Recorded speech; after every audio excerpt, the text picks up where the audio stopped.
Brandy Burdeniuk is a sales executive, industrial designer, entrepreneur, active citizen, and troublemaker. She has worked with leading businesses, investors, developers, institutions, and governments to excite them about living, working, and thriving in healthy and sustainable buildings.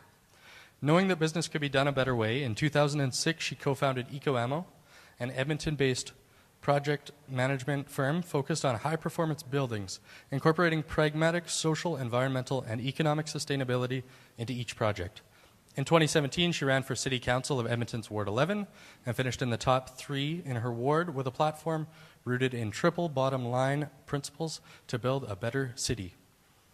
Always on the leading edge, Brandy is now part of an exciting company called View Dynamic Glass, situated at the intersection of human wellness, the Internet of Things, and high-performance buildings. Brandy is known for her ability to communicate challenging topics in a way that breaks down barriers and gets people excited for change. And because of that, I'm excited to welcome her to the stage. And so I'm going to invite Barbara Daly up on the stage. So Barbara has been a senior project manager with the City of Edmonton for almost 12 years. Prior to joining city administration, Barbara provided project management services in transportation, finance, information technology, marketing, and telecommunications. Barbara worked with the city's Contaminated Gas Stations Task Force. Ooh, on behalf of my neighborhood, I'm so thankful. And oversees the Brownfield office that created and executes the city's award-winning Brownfield Redevelopment Grant Program. She has a Bachelor of Arts in Economics and a proud owner of a solar installation. And she's going to share that with us tonight. Good evening. I'm here as a mere Edmonton citizen this evening to talk about my little journey for getting a solar installation on my garage. And if I'm successful tonight, you're going to realize just how easy it is and how ordinary it is now to put solar PV on your home or garage in my case. So just had a short list of questions that possessed me as I went through the estimate process. How much work is it going to be for me to get this done? How savvy do I need to be technically? What's it going to cost? Are there risks? How scary is this? And what about insurance? So that was my little list as I contacted 3 different contractors. I wanted it on my garage because it had a nice south-facing space. It was completely unobstructed, which was nice. I knew I was going to have some wiring issues. I have an older home, 1951 story and a half, that had some interesting internal work done that maybe or maybe not was permitted. I think my next purchase will be an electric vehicle in terms of cars, and the incentive option at the time was the NMAX program, which gave me about a 10% discount, so that was interesting. And then insurance. I'll mention insurance a couple more times. It has a happy ending, though. This is my panel. I have one in the garage, one in the house. They wanted to have a look at this to see if there was space, if they'd have to do some additional wiring. I kind of held my breath as 3 different contractors came through and worked their magic, because that's voodoo for me. That's a black box, electricity, and I didn't know what kind of expenses to face. I was kind of holding my breath. Wasn't that scary? Because it's a detached garage, there was going to be trenching between the garage and the house, and this is a picture of it. It was some hard labor. It was really hard labor. They were really tidy. The contractor was very professional once I chose the one from the 3. And it wasn't even a very big, a deep ditch, but it was a lot of work. I watched them sweating on a day not so different from today. And you can see a blue line there. And that'll be interesting later when I show you my all the data that I get and check regularly on what I'm generating from my system. So there was one other angle that was interesting. The roof on my garage was pretty good on the north side, but on the south side it was okay. And I would probably have to change it in about 3-4 years, they said. But if we put a solar installation on it, it really would not deteriorate any further. So technically, it was a little bit of a cost boost to begin with, since I don't think I'm ever going to have to change the roof on that side of the garage again. Yay. So here it is, thing of beauty. I asked them to size it to handle 100% of my consumption for my house, but also allow me to go to an EV at some point, sooner than later, although Tesla's, I think, doubled in price today, so it might not be a Tesla.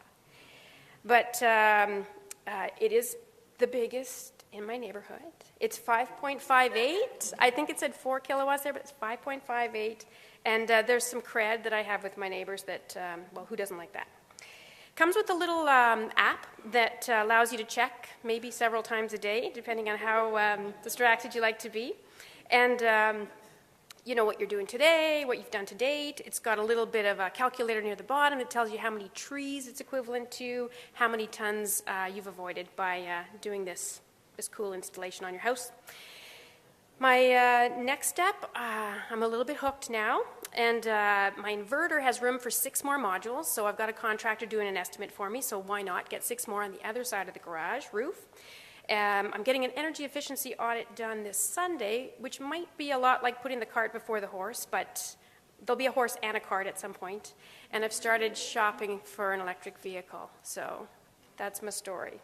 So Art is up next. Born in Whitehorse, Yukon, he's been serving in the Canadian Forces for the last 12 years and currently serving here in Edmonton. He's going to share his project with us in Sturgeon County. So I've been interested in solar for a few years now and talking with my wife about it. She's hummed and hawed, and I finally convinced her this year to let us put solar on the house. So we did a bunch of research, reading, phoned a bunch of companies, and yeah, we didn't go with the lowest quote, but we did what we could. I always get asked, why'd you put solar on your house? And there's several answers to that. And here's 3 of the basics that I tell people. Why not? Why not solar? Eventually, it's not going to cost you anything. It's renewable energy. Wave of the future, right? So this is my house as they were installing it. The day before they showed up, I still had snow on my roof. Thankfully, it melted. It was still pretty chilly out, but they were up there installing, putting the rails up, put a 5.49 kilowatt system on my house, 18 panels. There's an inverter. Second question I get asked is how long before it starts paying for itself? I always say as soon as you start using it, it's paying for itself, right? So many variables you got to take into account when you're looking to buy solar. Weather, time of year. You're obviously not going to produce as much in the winter as you would in the summer. Time of day, how much power you use each day, versus how much you generate. You got to know if you want to go completely off and have it completely paid for itself, or whether you want to just subsidize your bill. So I took a couple screenshots from my phone from this nice app. You saw it previous.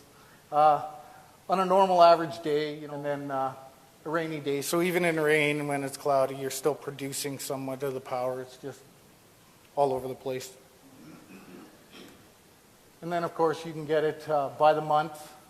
So you can tell which days were sunny and which ones weren't. There's not much more I can tell you, really, other than don't go with the cheapest installer, the cheapest system. You get what you pay for. I went with KCP Energy out of Calgary. They were competitive.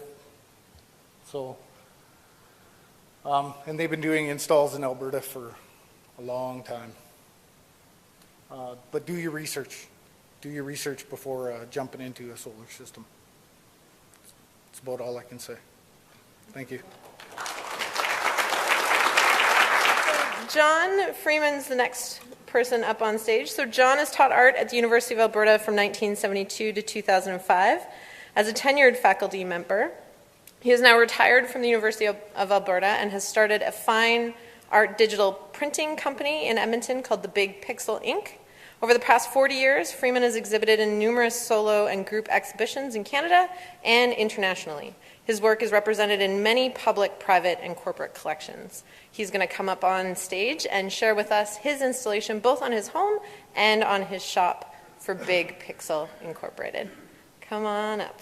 I'm here for myself and my partner, Lyndall Osborne, who was also a teacher at the University of Alberta for the same amount of time, basically. Our installation took 2 phases. One was for the house, and the next was for the building. First, I'll talk to you about the house, which was the more involved installation. It's a fairly sizable residence. It was built in 1990, but it was architecturally designed by an Edmonton architect and it has high efficiency, energy effective windows, walls. It has in-floor heating and a high efficiency boiler system. So it's a fairly efficient house. The installation is fairly large for that residence. It's 8.4 kilowatts and 27 kilowatt hours of backup battery power.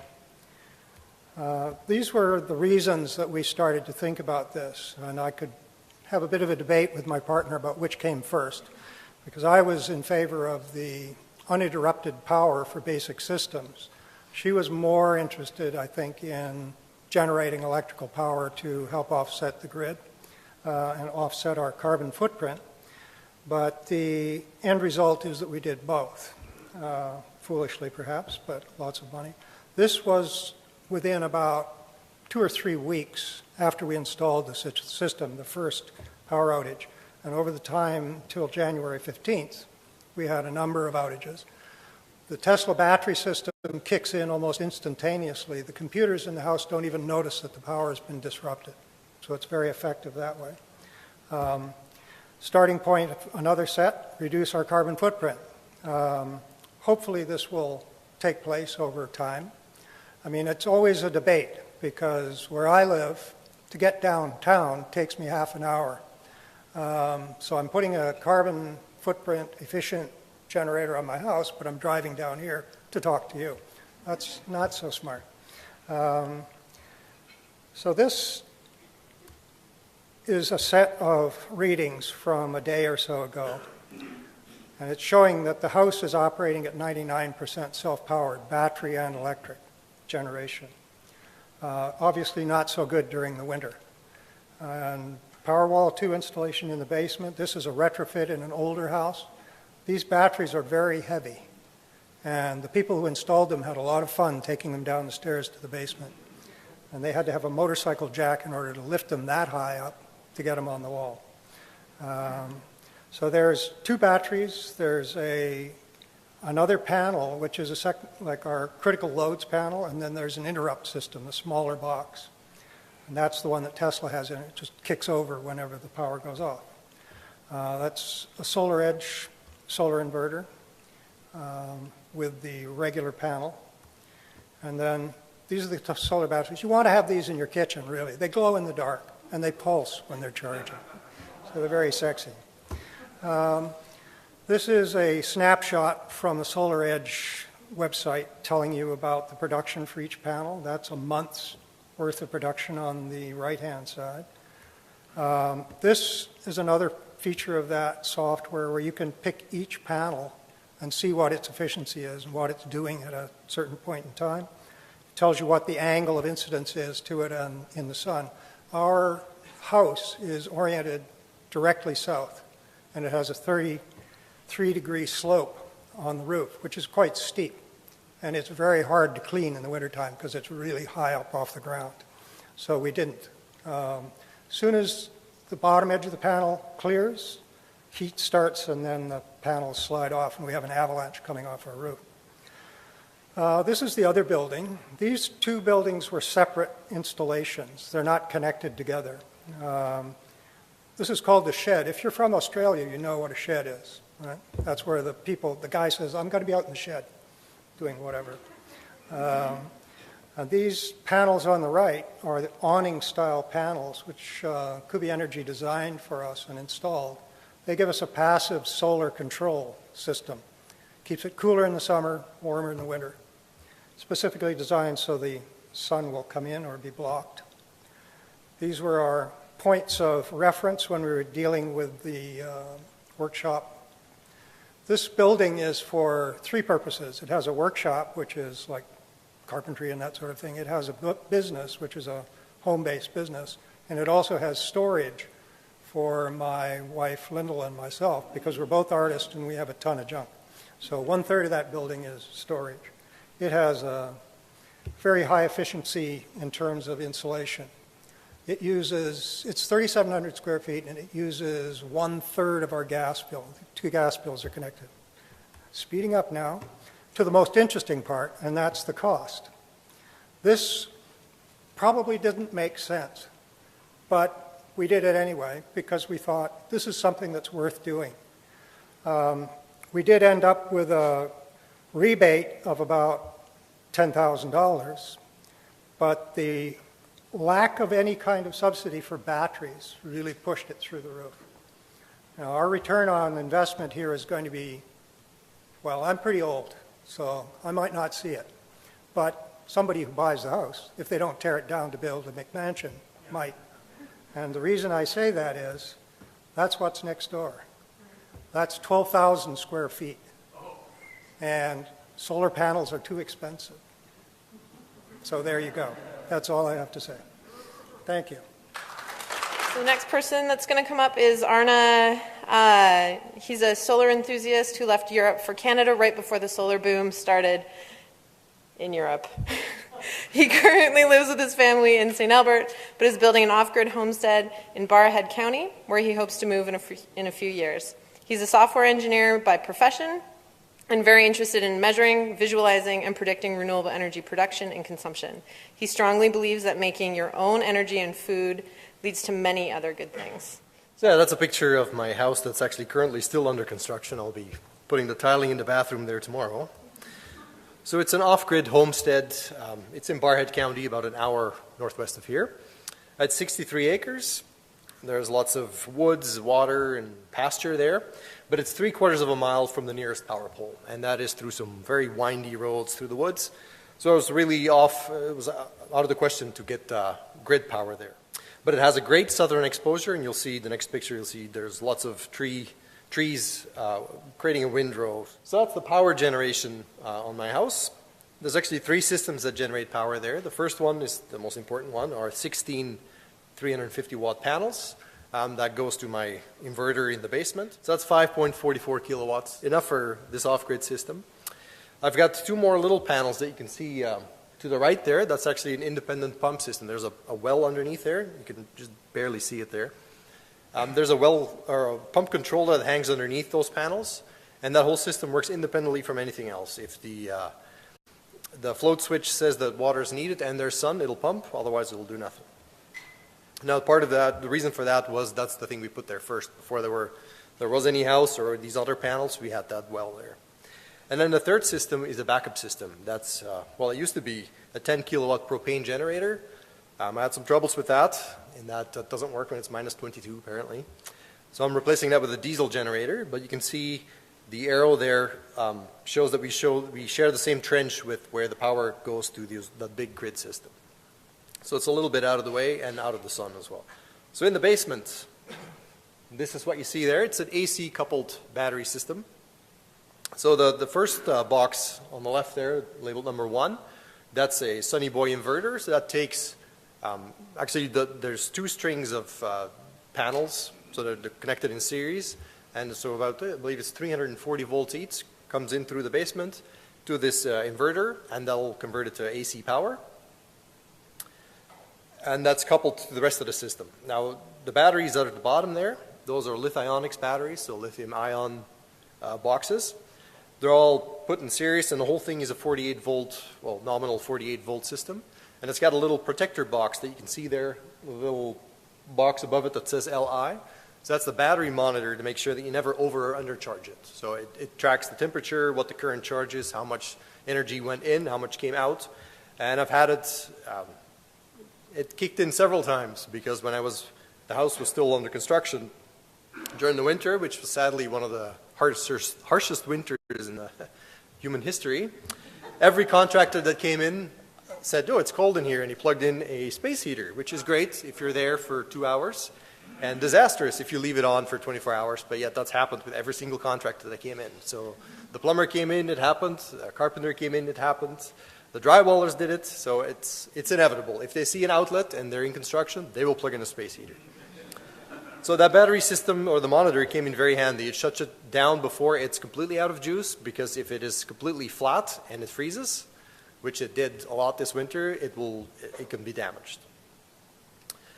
So the actual central point of this whole system is the number 3 box there. That is the Magnum Inverter. So that takes the AC power from the solar panels and connects to the DC power from the batteries, and it'll charge the batteries if there's extra solar, or it'll invert from the batteries and create AC power from it to connect to my normal house panel on the right there. That's a normal AC panel. Now the last component's number 4, that's the automatic generator starter. So that's, if there is no solar, that can kick in, and all it does is essentially it's connected to the generator. If the generator creates AC power, it'll operate a relay and it'll disconnect the solar inverter and instead provide AC power to the system. So I also have some interfaces to my equipment there, but you'll notice for AC coupling, what I wasn't used to is the way it looks, because normally you have a nice, well, you saw it in the previous presentations, you have a nice bell curve, which I drew in red there. If the sun is up and shining, you got all this energy, but if it's AC coupled and you're not using it, it'll just kick in for however much energy it needs and then cut off. So you see all these spikes that are somewhat resembling a bell curve, which is really, right now there's not a lot of load there. I don't live there yet. So I have a base load of, I believe, 240 watts for a bunch of pumps. So it's not using a whole lot. So as soon as the sun comes up in the morning and the batteries are full, it'll cut out. Then it'll consume some energy until the batteries are around 95% full. It'll kick back in. So you'll see all these spikes. If I start using all the energy, you'd get the full bell curve. And the way that works is the Magnum Inverter will start frequency shifting to tell the solar inverter to stop producing energy. So they communicate back and forth to say, cut this out, I don't have any space for this energy, I don't know what to do with it. So one thing I did, because it's completely off-grid, is I used DC wherever I could. So I managed to use, most of my pumps are now DC. I use a bilge pump, so that's a ship pump essentially. For my septic system, I use a booster pump, that's a 48 volt pump. Very important is the well pump, that's a DC system as well. And you can, energy consumption, it doesn't use that much less than an AC pump. But if you use an AC normal well pump, the startup spike that it generates is significant. You need a massive battery just to be able to start the rotor up. If you have a DC one, you don't have that spike, so it's much friendlier on solar systems. And then I also have a 12 volt panel in the whole front of the house is a greenhouse. I've installed that panel so I can plug in things that require DC, and you can actually do a lot with DC. For example, if you want light in the winter, you can get these light strips. All of them work on DC. If you want fans, there are or diesel truck radiator fans that work just fine on 12 volt, use a lot less energy than all the AC ones. And anything electronic already uses DC. It just has a box that converts the AC to DC for you. If you can avoid that, you can save a lot of energy. The downside to that is that you need to run DC wiring, and this will baffle any electrician. AC wiring is all standard, there's code, they know exactly what to do. DC wiring, they have no idea.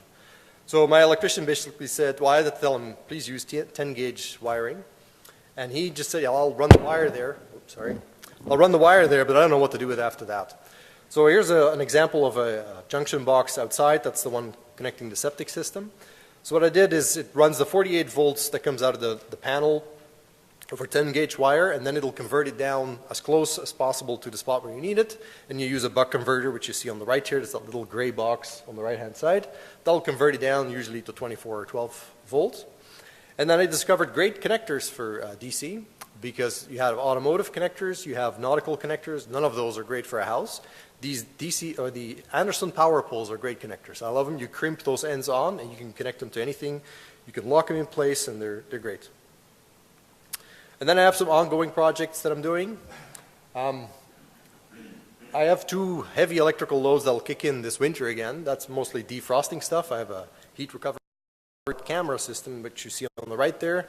It had batteries, a solar panel, and a inverter, and a cell phone connection. That was to see if anyone was there, because I don't live there permanently, so to see if any contractor showed up and what they were doing. This was great. And then I want to automate and measure a bunch of stuff, and I've been already using those 2 things you see at the bottom. That's a panel that you can control over the internet to turn things on and off. And then there's a Raspberry Pi or BeagleBone that I use to measure temperatures, humidity, etc. So I learned a lot doing this. I discovered a lot too. So if anyone's interested in doing anything off-grid, please come talk to me. There's a lot of headaches I can save you. This is my contact information. Thank you. Ronald Kelly is going to come up next. Most of his working life, Ronald has been self-employed as a photographer with his wife and partner, Noreen. They've owned and operated a couple of businesses, first for 10 years in Calgary and these past 25 years in Edmonton. He is most recovered from that now.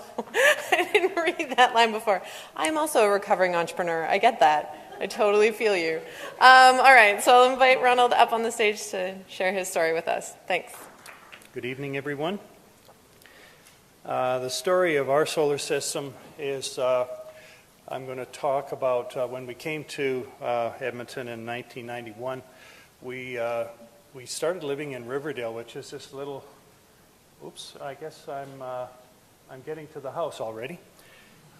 This is the first time I've seen this final presentation, believe it or not. We bought this duplex, half this duplex, and because solar wasn't on the radar for us, it was 1993. It was kind of like unicorns. We didn't really think it was ever going to show up, or Sasquatch, and so we didn't worry about it. And a little while later, we'd been fans of the electrification of transport, and we kind of surprised ourselves when we went to the coast and had a little holiday. We found out that used electric cars have severely high depreciation, which really sucks if you're selling, but it's great if you're buying.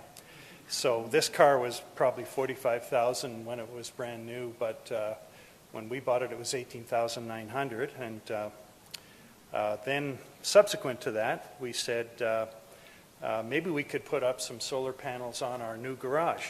And because of the shape of our lot, we built this garage, and it didn't have a southern face on it. And I thought, well, that's really terrible, because we won't be able to put panels up. But I called some contractors because I thought it cost nothing to ask, and so we did put up some panels. We've got a 7.2 kilowatt system that's sitting on our roof, 12 and 12, facing east and west, and this is looking north on the top of the garage, and it's working very well. I'm very pleased to say that I think we're going to make it to net zero. I just figured out the calculation the other night. We haven't been through a year yet, but making some conservative estimates. I don't necessarily like that word, but I'm going to say it's a conservative estimate. Using their estimates anyway, I'm sure we're going to make it. So here's the inverter in the garage. It's a Solar Edge, and we get those same groovy statistics. I did, because I was a keener in my first year, I cleared the snow off the panels, and I can confirm what several others have said, which is that it's a bit awkward and it's really not worth it. You gain a bit, but it's pretty low potential in December. This is a screen capture from the 19th of May, which was a pretty good day. And you can see we're making good power here from, maybe 8:30 in the morning till almost 8 o'clock at night. So that's a good 12-hour span, which, is how you really make power when that day lengthens out. And the opportunity for plugging in your electrical consumption, if you can control it, to drink your own juice, make your own power, and use it is the way you make your system, because of the way the Alberta Micro Generation Act currently functions. Trading watts with the grid is not as good as using it yourself. And so in this period, we plug our car in. Oh, here we are. So here I'm making some juice and drinking it. And that's my key thing. So I'm actually doing that here as well. The sun is shining, and we're recharging our car, and so the economics are very beneficial. The average Canadian spends $1,000 on gasoline if they're driving a Prius in city driving. And if you're driving, of course, a more typical minivan or an F-150, it's much worse. But $1,000 worth of gasoline when you're drinking your own solar juice can be applied to the payback on your system. So I'm really glad to hear about the lady who's looking forward to buying an electric car, because the economics are really good. These are a few costs associated with our system. It was $20,000 to install, and we got $5,000 back from the provincial government, so the net there was $15,000. Our car was $18,900. The total of those two figures comes out to just about the same price as our Toyota Prius, which we bought for some reason. We bought it new. I don't recommend buying new cars, but anyway.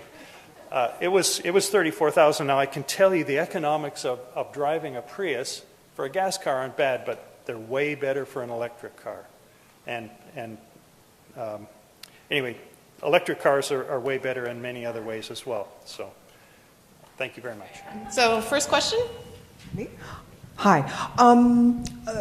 Some of you gave sort of general prices or costs for your solar, and some didn't. But for a general homeowner, say with maybe 1,600 square foot house, pretty moderate energy use, would it be realistic to say maybe $20,000 for a system minus a rebate? Does that sound roughly what you might spend? We saw some prices up on the screen. Do you guys want to run through those numbers again? Sort of what size your house is and what your cost was? $14,600 is what I spent. I probably could have got it done for 10, but I wanted the extra size to handle an EV. And that was when the discount was only 10%, not 30 or whatever rich bonus there is now. How big is your house? It's 1,100 square feet. And you're getting a EnerGuide label. You might be getting new windows. You've done insulation. Yeah, it's a 1950s. It's a bit leaky. Yeah. So you're not living in a net zero house. Not yet. Not yet. Do you want to just pass the mic down maybe, and everybody can sort of do the share of size of house and how much your installation costs you, and maybe roughly what that's covering for you? So my house is about 1,200 square feet, built in 1979, so, and I'm sure it has the original windows. We put a 5.49 kilowatt system on our house. After rebate, cost us $12,000. After rebate. Should cover between 30 and 40% of our electric. Awesome. Okay, well, mine was a little more expensive than that because it was quite a bit bigger. If you don't count the batteries, then the net cost was $19,000, but it started at $25,300, and that was for an 8.4 kilowatt system. Part of what made the installation on the house so expensive was the Tesla batteries and the need for a secondary critical loads panel, and then the cutoff circuitry involved with the Tesla batteries to switch over. So it's hard to compare that. The house is 3,700 square feet, so it's a fairly good-sized house. It's very efficient because it was designed to be efficient. It has sort of south-facing passive solar, and it's got, I don't know, for the time that it was built, it was a good house. It still probably wouldn't meet today's standards, but it was good then. So yeah, my system is off-grid, so the biggest chunk of the money goes to the batteries and the control system for the batteries. So the whole battery or the whole electrical system costs $58,000.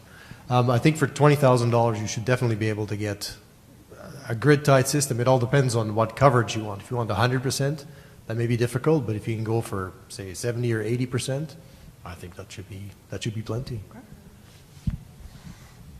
You chose the numbers right off of my, I don't know if you chose them, but I have to agree with you.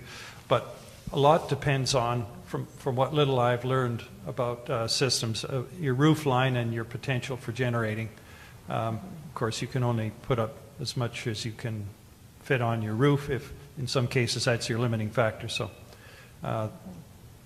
but talk to some contractors, and you'll get some numbers to chew on. And as I believe I said once already, it costs nothing to ask. Yeah.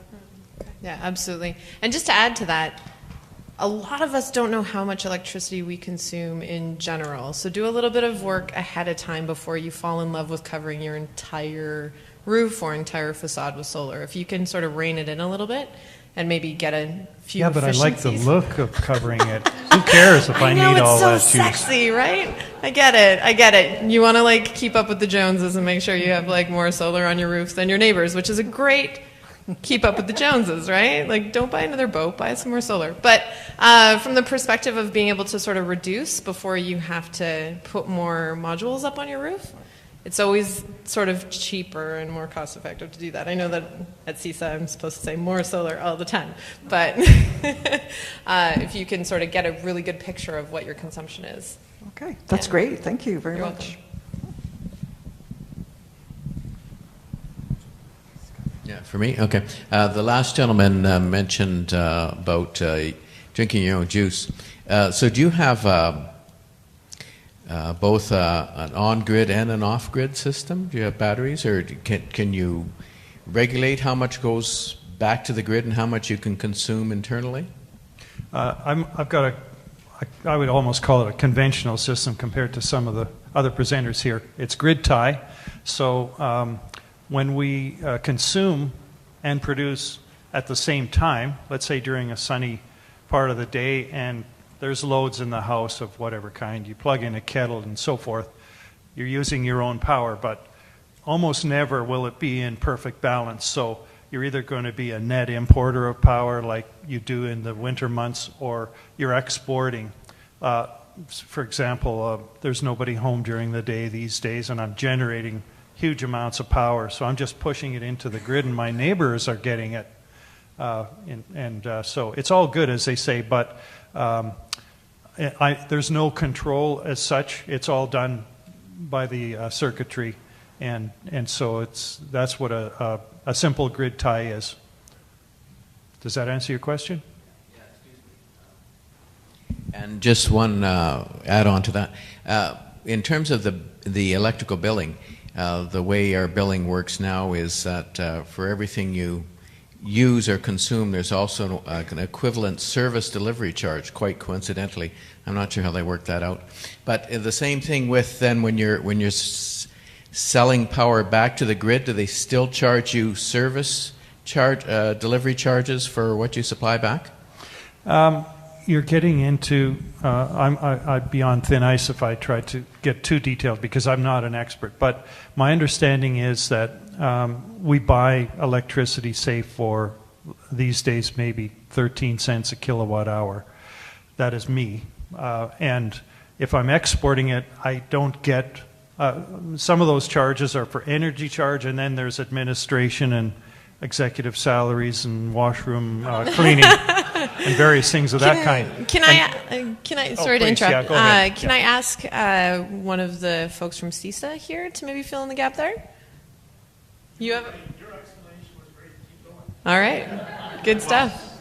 I should defer to someone more expert, but to make a long story somewhat shorter, you buy for a certain price, and you don't get that price when you export back to the grid. You get less, and so if you consumed 100 kilowatts of energy and sold 100 kilowatts, you'd still have an electric bill, even though that's what we call net zero.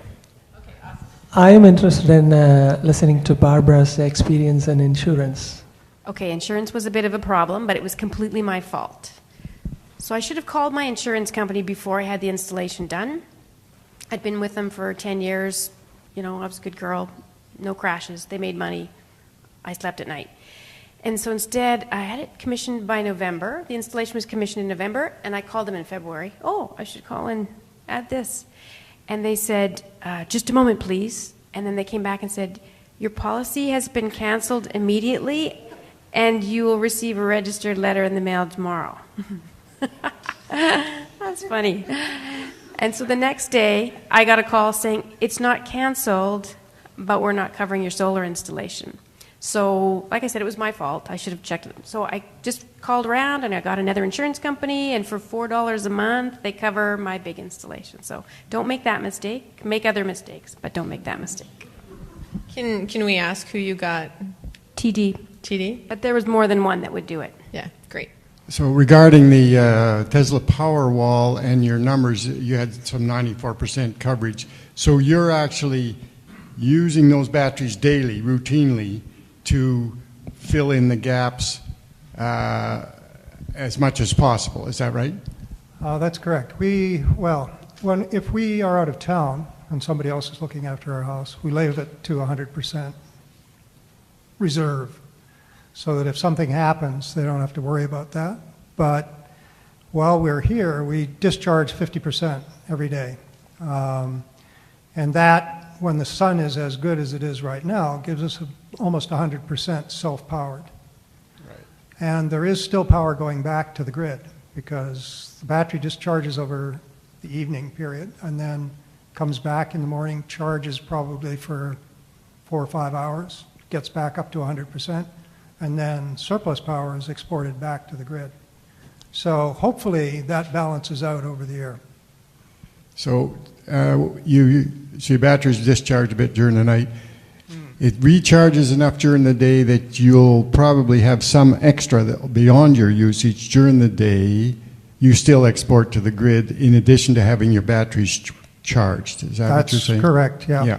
Okay, thanks. Furthermore, on the Tesla battery, have they given you a life expectancy for using them daily?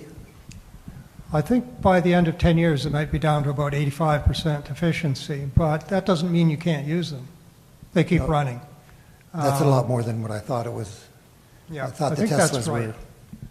There is a warranty, but I can't remember it just at the moment. Sorry, I think the Tesla Powerwall warranty is 10 years, 85% degradation, or sorry, 15% degradation, and then 10,000 cycles is the number they also track. Is that something that Tesla also allows you to check? Can you check that with your batteries? You know how on our cell phones we can see how many times it's charged? Go ahead. I haven't looked. Tesla's kind of treats their battery like a black box or a white box. You see what's outside of it, and that's it. All right. Interesting. Great. If you like to watch DIY channels, people are starting to take apart Tesla 3s, and they're looking at the possibility of recycling the batteries into Powerwalls. Those are a lot bigger than the Powerwalls I have, and they cost a lot less if you could do it yourself. Ooh. That just sucked all the air out of the room. Everybody's signing up for 3s after this. But that does make a really good point from the perspective of a lot of folks in this room, and if you haven't yet, it's an interesting sort of thought experiment about using your EV as a battery, right? So far, you can't do it. You can't do it from your car. You'd have to do something to the car in order to be able to use it. But I think they're looking at that. Yeah, I think we'll see it. I think we'll see it one day. Next. So first for John, maybe, I think you had 8.4 kilowatts. Is that right? That's correct. So, okay, so it's about 43,000, you said, for the batteries and... Something like that, yeah. It's about with the rebate. Probably. What kind of monthly usage? Like just in general, are people using 400 kilowatts a month or 2,000? I wouldn't think 2,000. Well, I hope not. But the house is fairly efficient. It's fairly energy efficient, and we don't use probably as much energy as most people would in a 3,700 square foot house, because we don't have air conditioning for the start, and that's a big saving. We switched all our lights pretty much to LED. We participated in the Alberta program that allowed you to do that. If you had incandescent lights, you had to have an incandescent light to get a LED bulb. So if you had a whole bunch of old incandescent bulbs, you could get a whole bunch of LED bulbs and replace compact fluorescents, which you can't get replaced. So I think our power... I did my own little energy audit on our house when we were looking at this, and I think for both the shop and the house, we used something like think it was about 22 megawatt watts over the year, 22,000. which is quite a bit, but not as much as lots of people use. Okay, and just one more question then. So, example, like our power bill a month is about $150, and I've worked it out. We pay $35 for the power we use, and everything else is charges. Service charges. So, would our bill end up being, I don't know who I'm directing the question to, would our bill end up being more than $35 less every month if we were, no? Depends.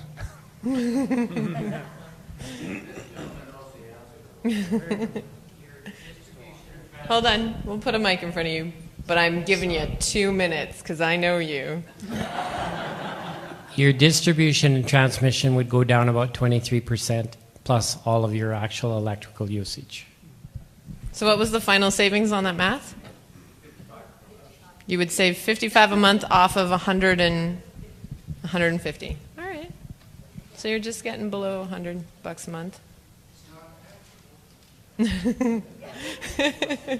Go ahead. Next question. Okay, just for so people who want to go on solar and aren't clear about their energy costs, we track all of our utility usage every week from Sunday noon to Sunday noon, and we know how much water we use, how many kilowatts we use, how much gas we use. Are you using a piece of software or just Excel? No, we just do it ourselves on a spreadsheet. Yep. And we make notes. I sound nerdy. We make notes. You might be in good company. we make notes of what we've done that week that would take more water or more power. But if all of our energy bills every month have how many kilowatts you used for that month, just moving to LED Christmas lights cut our power bill in half in December. And we have a solar panel on our camper, so we're home solar people in training because we have to use all of our power during the day to conserve energy at night. And you can do that in your home because you can run the dishwasher, set it to turn on at noon instead of doing dishes at 9 o'clock at night. So you can train yourself to use your power more efficiently. What's your name? Rochelle. Rochelle? Yeah. Rob? Rochelle maybe could do a fun, solar in training, how to camp with solar. That sounds like a fun presentation to do, yeah? Thank you. Awesome. That would be great. Yeah. As far as generating power with solar panels, if you want to make use of it, you do turn on your oven during the day. You run your dishwasher during the day. You run a washing machine during the day when there's solar production. And you're not really drawing from the grid. Barbara, just from the perspective, we hear a lot of people say solar's too expensive, right? Your background is as an economist. Huh? So do you want to maybe dive in from your perspective as an economist deciding that, no, solar's not too expensive, and I'm going to go and do it? So when electricity was 2.9 cents per kilowatt hour, it wasn't that exciting, but I still pulled the trigger because I knew it was going to go up. And now it's 6.8 cents per kilowatt hour, so that just cut my ROI on that installation in half. And it's going to keep going up.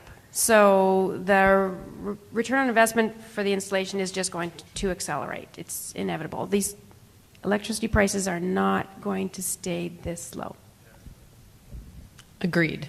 You heard it from an economist. Huh?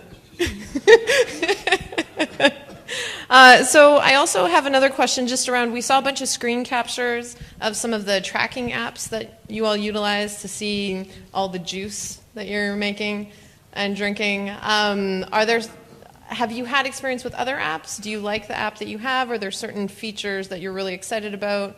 And what software are you using? Just to give us an idea of what's out there. Mine came with Solar Edge, and it's idiot-proof. It does everything I want it to do. Mine's Solar Edge as well. So. Solar Edge and Tesla, two different systems, but they give you pretty much comparable information. The Tesla is a little more fun because it's sort of interactive, and you can play with it. But the Solar Edge is very good.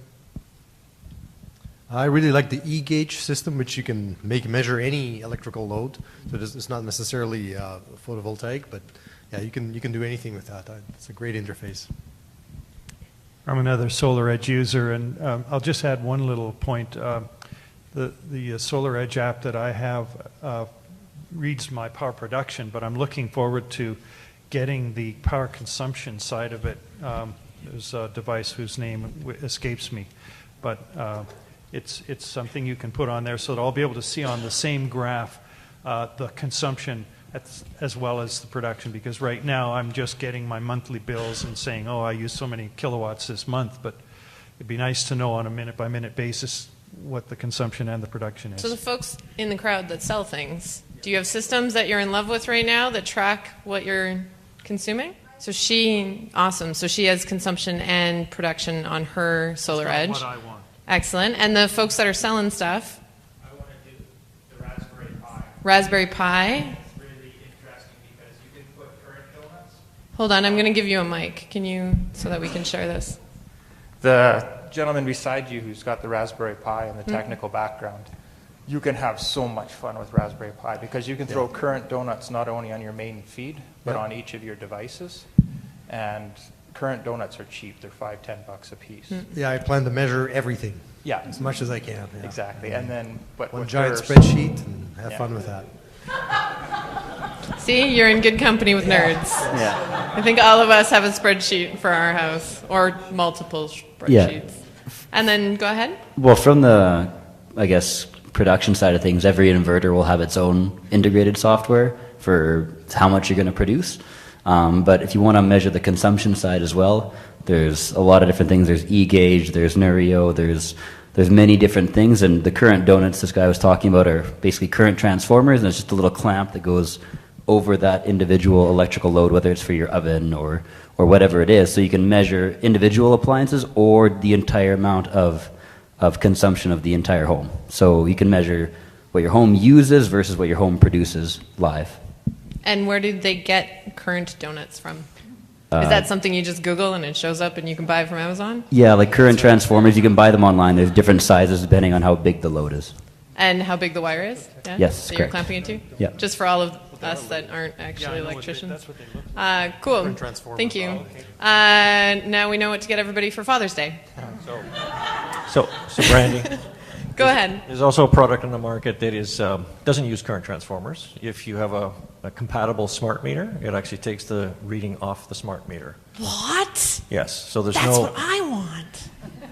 Well. What is that system? The name of it escapes me at the moment. Oh, but one of my you're clients killing has me it. here. So well. It's ring-free or something. Yeah, I'll send you an email. No, That's we're what going it to take is. away your mic and you're going to Google it and we're going to find out in a couple But minutes. the advantage of it is that you don't have to have anybody install it for you. Ah. Okay. And See, it's that was my relatively big cheap thing. as well. When they Okay? put in all the digital meters on our houses, I was like, why didn't we all just get an app to sign up for?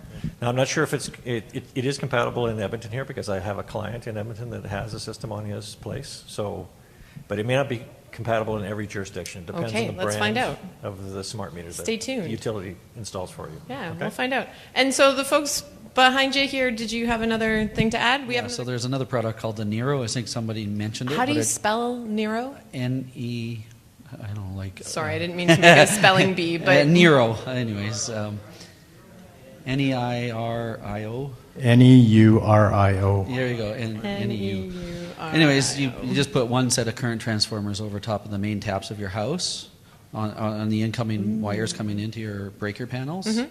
And then you program that unit because every device has a signature to it when it turns on. And so you say, okay, I'm going to turn on the fridge, and it will register the signature of the appliance turning on. And every time that appliance turns on, it's registered and it knows when it turns on. And then it tracks it in the software. So All right. you can track everything with one little current transformer with that one. Awesome. Thank you. That was very useful. There was another hand over here. Oh, and there's another one over here. Sorry, so I'm going to sound like the geek in the room, but from a safety perspective, please don't forget when you're sticking all these little CTs on the live panel that that's electricity, right? 240 volt on the mains. I heard people saying, throw it on the mains. We actually struggle with how to pull permits and such and what we can do or not do when we're looking at whole home monitoring systems. I'm not saying that for people not to do it. You make your own decision. I'm just saying, don't forget, man, that's a live electrical panel you're messing with. Even when you turn the main breaker on and you put those current transformers on the mains coming in from the street, that's not turning off unless you pull the meter. Awesome. Thank you for that reminder. Very important. So we have one hand over here, and then we'll come back over here. Okay? Yeah? Great. Thanks. So humor me while I talk about financial analysis of these things. If you have $20,000 to do something with, one of those things could be putting stuff on your roof. And an average well-insulated, well-sealed home might be getting pretty close to net zero, actually, with that amount of money. You put it there, or you put it into another pretty safe GIC investment at 3% before taxes. And if you have $20,000, you're probably paying some taxes. So that's about 2% back. You only have to make back on your solar 2% of that $20,000 per annum. It will deteriorate and may have some maintenance later on, but it's a low hurdle. I don't think that truly it's that big a problem to justify financially. I haven't done it yet, but I have a very efficient house. My loads are so low that it's hardly worth the trouble of digging up my yard or whatever. And so the other thing is, it pays back like 100 times faster than $20,000 worth of kitchen cabinets. Agreed. Has anybody looked at the investment in solar in that sort of light? In like solar versus GICs? Because I can honestly tell you nobody's looking at the return on investment on a hot tub either. I do struggle sometimes where it's so driven by that ROI. Go ahead. With the PV cell installation, I've got an older house and I'm wondering about the safety, the anchoring, whatnot. What kind of problems did you anticipate, or someone's going to engineer this, check and make sure it's safe? And I assume the installers do that, but how do you verify that? Yeah, and so one of the things that we discussed beforehand is that it sort of was a pretty uneventful installation for some folks. It was pretty smooth sailing, kind of plug and play. So do you want to speak to maybe what you saw from like the contractors being tidy on site, courteous, safe? Yeah, they worried about all that. I had a little bit of insight knowledge. I'd had some affiliation with solar installation and the permitting working at the city. So I already knew kind of what the regulations were. You know, flush mounted was ideal because then you avoid the structural engineering stamp and maybe some additional rigor on your ceiling, so on your roof. So flush mounted is ideal. They won't come any closer than whatever, this to the edge of the roof all the way around. The inspectors from the city come and sign off and check it out, and yeah, you have all the appropriate professionals measuring, weighing, calculating. You don't need to worry about that at all. They're all certified, and the final sign off is by the city inspectors to confirm that it's legitimate. So it was not a headache for me in any way, shape, or form. Was that the same case for you? Yeah, pretty much. Because you're in Sturgeon County, right? Yes. So even in Sturgeon County, you're seeing simple. Yeah, they came. They looked to make sure that it was feasible to be able to safely mount on my house, and then sent a crew out, and yeah. And then the inspector came after it was all said and done, and poked around, looked around, and yeah, it was really not that exciting. Can I just take a quick minute? You want and just... me to tell you about my experience? Yeah, I would actually. I would be interested in that, and then I'm going to get everybody to run through and say who it was that did your installation, just so that we can have a brain trust here. Yeah, yeah, go for it. Well, because I was installing Tesla batteries, I had pre-ordered these from M-Power in Toronto because they're the Canadian distributor for Tesla batteries. They were certifying companies to do the installation, and Kubi Energy in Edmonton was certified to do that. That experience was extremely good. They were very professional. The engineering was good. Certification process went smoothly, and it wasn't strictly standard because we were having solar batteries installed, and they were sort of the first ones in Edmonton at least, and probably in Alberta. All of the inspectors came out for the inspection. They wanted to see it. That was kind of interesting, but sort of fun too. But it all went very smoothly. The only main difficulty in the end was getting the energy company to give us the credits that they should have given us when they were verified. And in the end, at one point towards the end of the summer, maybe at the beginning of the fall, we got a zero bill because there was enough credit there to offset everything. I haven't seen that since. Fall 2017, that was when it was, August was sort of when they were finally put in, or they were activated. So we want to start with the installers? Yeah. Mine was Dandelion Renewables. My system was put in by Evergreen and Gold, and I would just say that in getting assurance that your job will be well done, get some quotes from 1 or 2 or 3 different contractors, and let your gut tell you. Look for good people. There's people out there who know more than you do, and if you use your instincts, you'll find. And also, I second the advice of the gentleman who said, don't necessarily choose the cheapest price. Mm-hmm. Great Canadian Solar. Oh, yeah. And Art, who did yours? KCP. KCP. Excellent.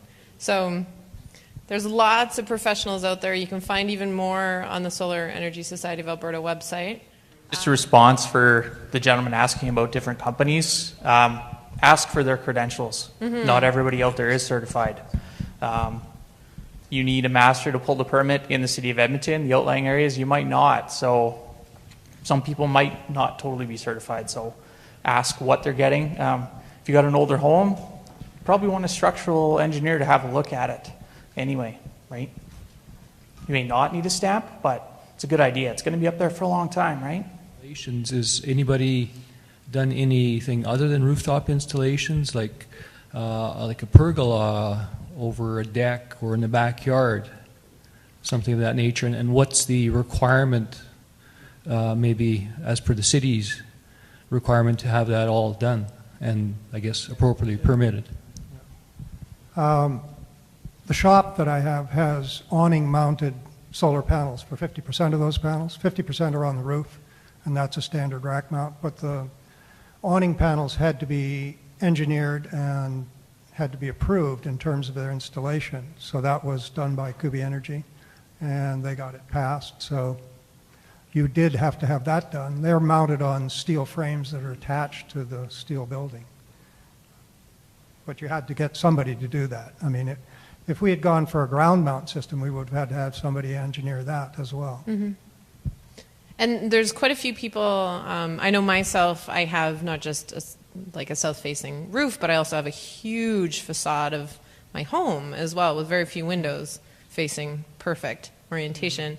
So I'm also looking at building integrated photovoltaic as well, right? It doesn't just need to be, you have it on east and west, right?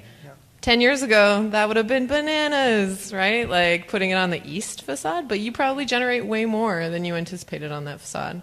So even building integrated photovoltaic, I was part of the Mosaic Center team, and if you haven't been to the Mosaic Center, go eat there. The restaurant is fantastic. Workshop eatery. They don't pay me to tell you that. But while you're there, you can look up and see the building integrated photovoltaic that's there. It actually just looks like black cladding on the side of the building. And when we first installed that, we didn't actually think it was going to produce nearly as much as it does. And so when we get those low sun angles throughout the year at the location that we are in the world, you actually generate quite a bit. And so if you don't maybe have the roof area that you need, there are some other options, like building integrated photovoltaic. You said pergolas and stuff, right? Like there is lots of different options. It doesn't just need to go on the roof of your house, but make sure you have an engineering team, right? Yeah. We would be starting fresh. We have an older, small bungalow. We're talking about putting an addition on the back. Obviously, you want to orient the roof as best you can, but are there other things that we should take into account in the actual design of the addition to facilitate putting solar? I mean,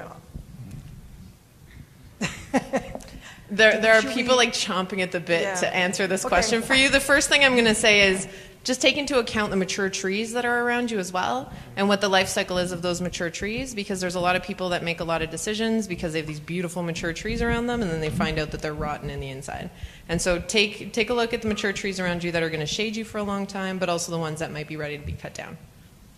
If you're lucky enough to design it from scratch, plumbing vents and attic vents are a real pain to mess up the solar panel grids because they're certain sizes. Mhm. So get your plumbing vents all on the north side and make sure you have ridge-mounted venting rather than whirlybirds. It makes it such an easier installation.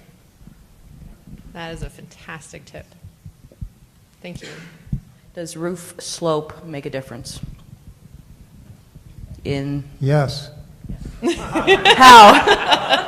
Well, if you can get close, at this point in the world, if you can get around 45 degrees, that's good, or maybe a little steeper. And if you can get it facing directly south, that's good. Those things help. And if it's fairly high off the ground and it doesn't get shaded by trees, that also helps. And Rob, is there any guides on the Solar Energy Society of Alberta's website, sort of around building design? So there's a consumer's guide on the Solar Energy Society of Alberta's website. There's tons of resources there. It should come with a bit of a warning label because it is a bit of a rabbit hole. You could spend a couple hours there. But there's some valuable free information there that has gone through quite a bit of rigor. Yeah. We do have time for one more question. Huh? Okay, we got one more.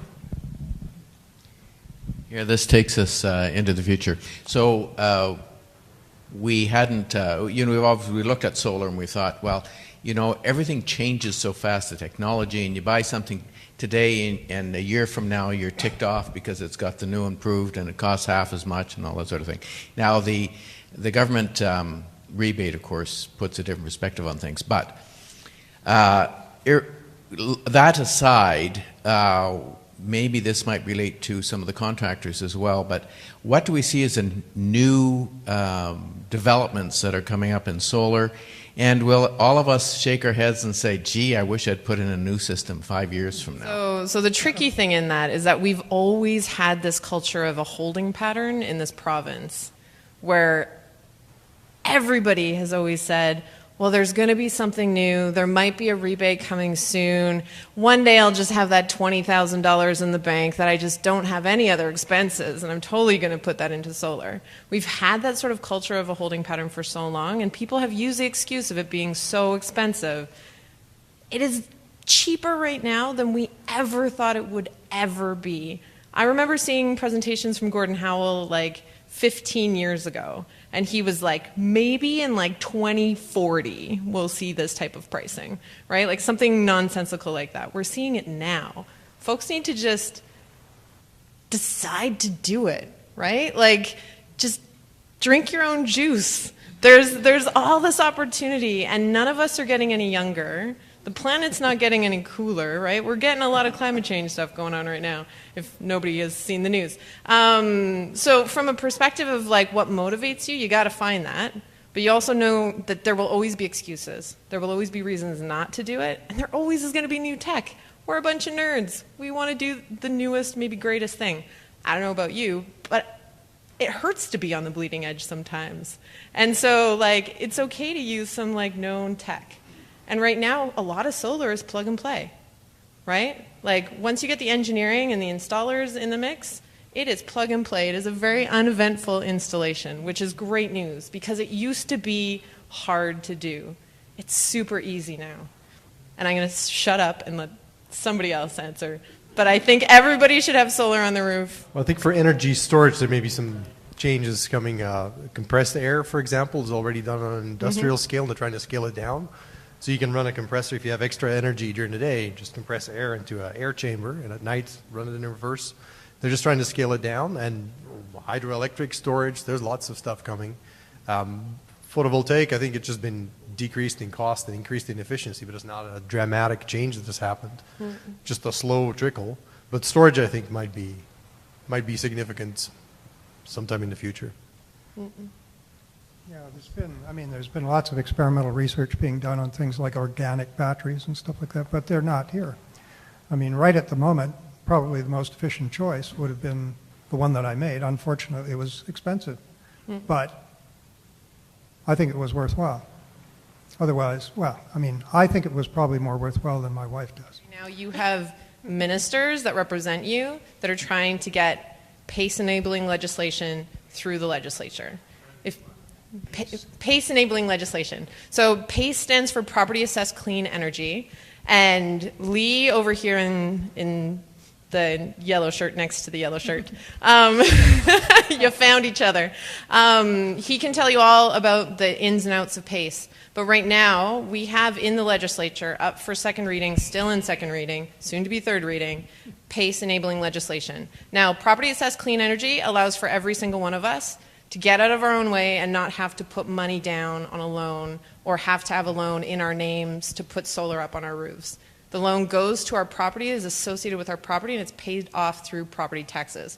There's a lot more complexity to it, but that allows for a democratization of solar installations across our entire province. And so if we as people that care about solar, that might not be able to afford it right now, want to do anything, get online, Google the words PACE, P-A-C-E, Alberta, very simple. You will get Lee's website and you'll find out all about how to simply email your minister and tell them that you support it. Specifically, Shay Anderson and Shannon Phillips need to hear that you support it, because right now, for some odd reason, the opposition has put PACE in its sights to knock it down and not allow it to be in place. And so as folks that want solar, I want solar, I'd love to have solar on my house. But that return on investment piece, if I don't keep my house for the next 20 years, that loan's in my name, right? Not really necessarily seeing the benefits.